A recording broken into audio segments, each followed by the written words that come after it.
Hello and welcome to Brewers Daily, part of the Fan Arch Podcast Network. This episode is brought to you by Kalshi. Use promo code FANARCHBASEBALL to get $10 when you trade 10. I'm Dave Gasper. Lots to get to here on a Monday show. The Brewers have gotten the second half started with a bang, and they sweep the Miami Marlins over the weekend at American Family Field. There were some injuries that we got to talk about as well before we look ahead to the upcoming series against the New York Mets. But started on Friday, Garrett Mitchell comes through with the walk-off single in 10 innings.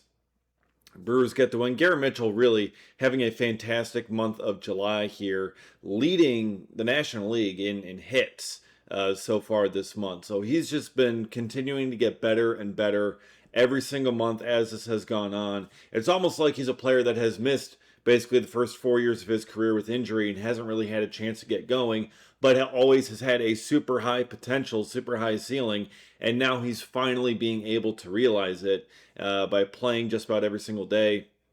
And he has really kind of taken it and run with it. Did a fantastic job getting that walk-off there on Friday. And then on Sunday, William Contreras provides the heroics as well. The Brewers were down 1-0 in this game. Gave up a home run to Esteury Ruiz, old friend. He goes yard off Robert Gasser, who, they came here together in the Josh Hader trade, and then the Brewers traded Esteury Ruiz for William Contreras a few months later. And so Esteury Ruiz, goes yard 1-0 for the Marlins basically all game. You get to the bottom of the ninth inning, get a couple of runners on, and William Contreras just takes a center cut, 1-2 pitch out to dead center, and he literally flipped the bat at least 50 feet in the air, maybe 60. It looked like that thing could have cleared. It could have gone up to like the second deck. If just in terms of height, what it was over the field. He launched that thing to the moon. It might have even gone higher than the baseball did on its flight out of the ballpark. It was just an insane bat flip for Contreras. Absolutely pimped the home run, as he should have. It's a walk-off 3-run homer in the bottom of the ninth inning to complete a sweep here over the Marlins. Why wouldn't you? And so celebration was on after that, and the Brewers get the sweep in this series. And just truly, the Brewers' offense was not looking particularly great. They still were struggling with runners in scoring position. Obviously kind of a fairly low-scoring game of that first game of the series. The Brewers put up a few more runs in the game on Saturday. But, still, you get a couple of big hits there. It's like, okay. And then just really struggling against Yuri Perez on Sunday, struggling with runners in scoring position. They had runners on second and third, nobody out. Terang strikes out after a 10-pitch battle. And then Andrew Vaughn, who finally back in the lineup. Good to see Andrew Vaughn again. He hits a hot shot line drive right to the shortstop, doubles off Christian Yelich off third, and the threat ended very quickly there. So that was that was a tough one there. So, no one had really come through. The Brewers had gotten nothing going offensively all day until William Contreras and his bat flip came through. Just describing post-game, just what an incredible feeling it is, knowing that he got it, and, really just an incredible performance from him and from this Brewers team. Because even though they're clearly not playing their best, they still swept a really good team there in the Marlins. They have some really good young players. They are right in the thick of it there in the National League. Battling it out in the East, battling it out for a wild card spot. They are a really tough team to contend with. And the Brewers were somehow able to sweep them, which is really just truly incredible, especially given the struggles that the offense had been having. So you get a couple of walk-offs. That's part of the home cooking here. The Brewers had been on the road for so long. Coming back has to absolutely ease the mind, calm the mind here a little bit for these guys. So they get the wins. 3-game winning streak here after you lose the series in Pittsburgh prior to the All-Star break. You get swept by Pittsburgh, then you come out of the All-Star break, sweep Miami. Absolutely what you got to do. All right, and speaking of, I mean, what you got to do, Brandon Woodruff here. So we've kind of talked about him a little bit, and then over the weekend, as the Brewers came back and everyone kind of got a chance to talk to Woodruff and get an understanding of like, okay, what all happened here? Because I mean, Woodruff had his third kid get born over the All-Star break, and he had a second opinion on his shoulder. So what was the deal with all of that? Pat Murphy, talking about it on Friday, said it's like the outlook isn't good. He's meant so much to this franchise. You know, we'll let Woodruff kind of tell you what it is, and he'll make his announcement whenever he wants to. So it's like, oh my God, is he retiring? Is this it for Brandon Woodruff? I mean, it sounds like it's over. And so Brandon Woodruff talks to the media on Saturday ahead of the game, and he's like, okay, guys, I'm not having a funeral. I'm not retiring. That's not it. But Brandon Woodruff does indeed need shoulder surgery once again. It is an injury to the shoulder capsule for him. That is the initial injury that he had back in 2023 that required surgery that kept him out for a year plus. And now he needs that surgery again for the second time in just about 3 years. Woodruff needs shoulder capsule surgery. And he says he's not retiring. He says he's going to try and keep on playing, keep on pitching. I mean, that's just his mindset. He's going to try to come back after this. It's going to be tough. I mean, he talked about how he knows the rehab road. He knows what it goes through. What he has to do on that rehab because he's been through it before. And I understand that perspective, why he would view it that way. But also, two surgeries like that on the same part of your shoulder in such a short amount of time. And even though he has come back here for the last year or so, because he came back last July-ish when he returned to the team. He's had those spurts where it's like, okay, he goes for a little bit and then has to get shut down again. And, he got shut down, missed the end of the season last year. And this year he gets going and, goes for about a month and then has to get shut down for 6 weeks. Then he's able to go for another handful of starts and then he's injured again. And it's just, it's hard for me on the outside to kind of look at it and think it's going to be a triumphant, successful return for Woodruff post this surgery. When he does get ready to come back from this surgery, it'll likely be the 2028 season. Just, I mean, at this point in the year, how long it's going to take to recover. It's unlikely he's back in 2027 being able to pitch in a game. And so then you're going to be looking at 2028, 35 years old, coming off basically back-to-back shoulder capsule surgeries, and it's just so tough to see that kind of coming through for him. But at the same time, even though Woodruff has been dealing with basically shredded shoulder, it's not able to keep up. But even with that, with the diminished velocity, the diminished stuff, all of those things, Woodruff was still effective. He had a 2.98 ERA this season across his 9 starts while he was dealing with this shoulder issue. So even with that, even with sitting, 89 to 92 most of the time on his fastball, no longer being 96, 97, 98, even being down there, he's still mixing speeds, and he's still mixing location. He's largely throwing fastballs. It is like 90% fastballs that Woodruff is throwing. And they're sitting 89, 93. And he's still getting guys out. Like, that is knowing how to pitch. Like that is mixing locations, mixing variations of fastballs. That is knowing how to pitch. That's what Woodruff said that he always prided himself on. That's what he's also teaching a lot of the younger starters that the Brewers have. But I understand his mindset. I understand his push to come back and pitch again, because you do know that when you are healthy, you still got it. You can still get guys out. So until you realize it's like, hey, even when I'm healthy here, even when I'm feeling good, I can't get guys out, that's probably the time to hang it up.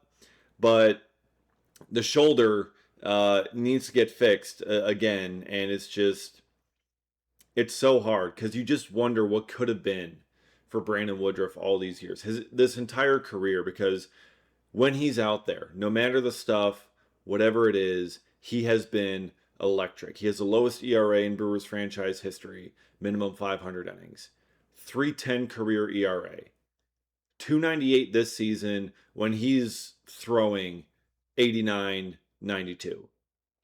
And it's just, you wonder if you had him for the 2023 postseason, for all of 2024, if you had him for the 2025 postseason, if you had him for all of this year, you just wonder what could have been. And it's sad, and it's unfortunate, but Brandon Woodruff is going to indeed be out for the rest of the season with that surgery, and he's going to try and come back. We'll see what the future holds for Woodruff. Maybe the Brewers sign him to another 2-year deal, 3-year deal, see if he can kind of work his way back, just kind of super low annual values, just to have him within the organization.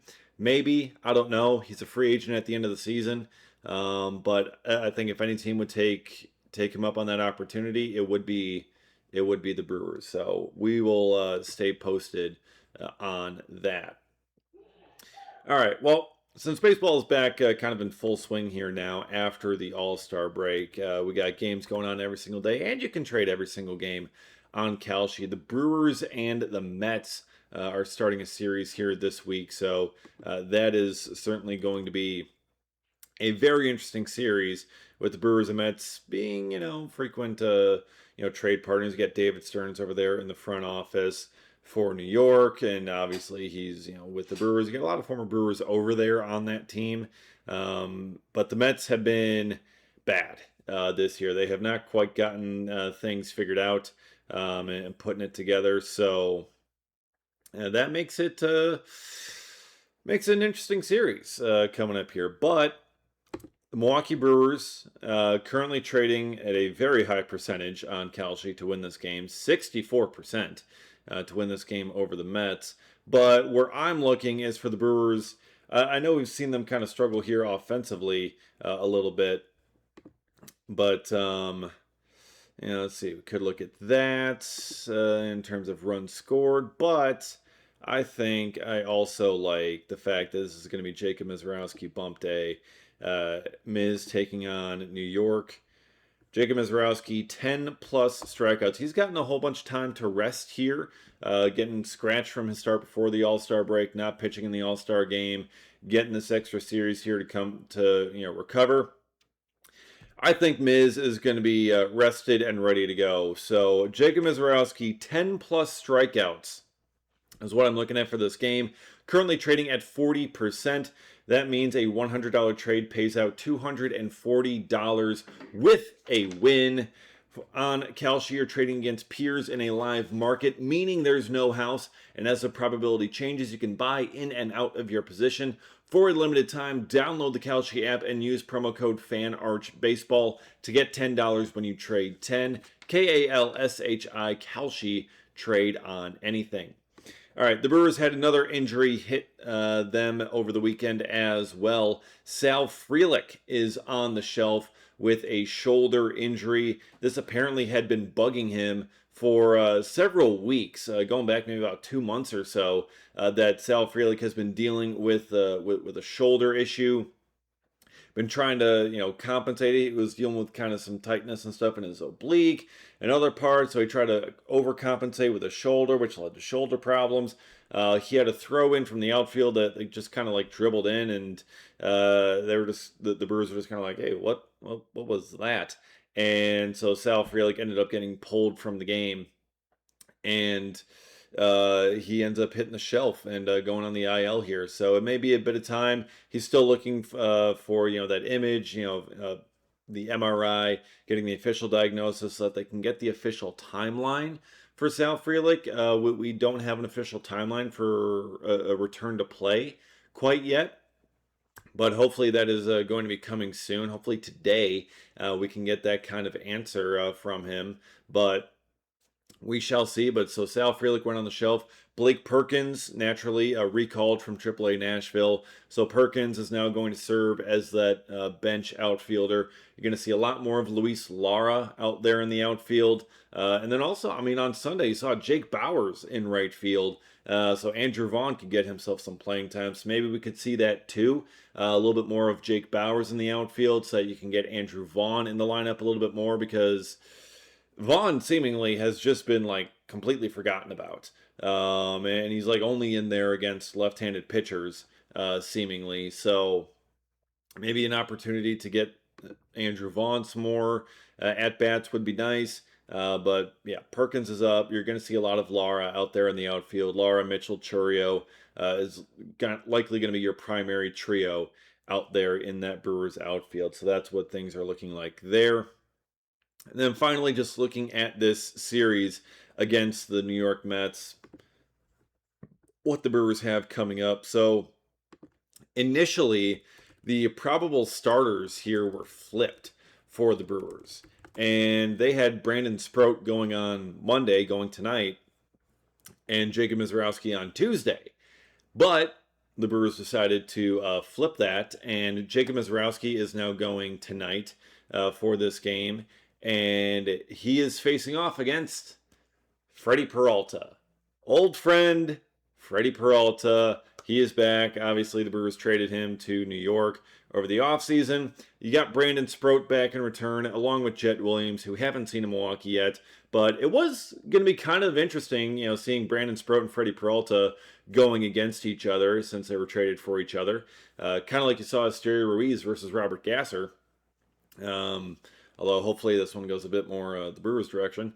But instead it gets flipped around. So you have Miz versus Freddie Peralta.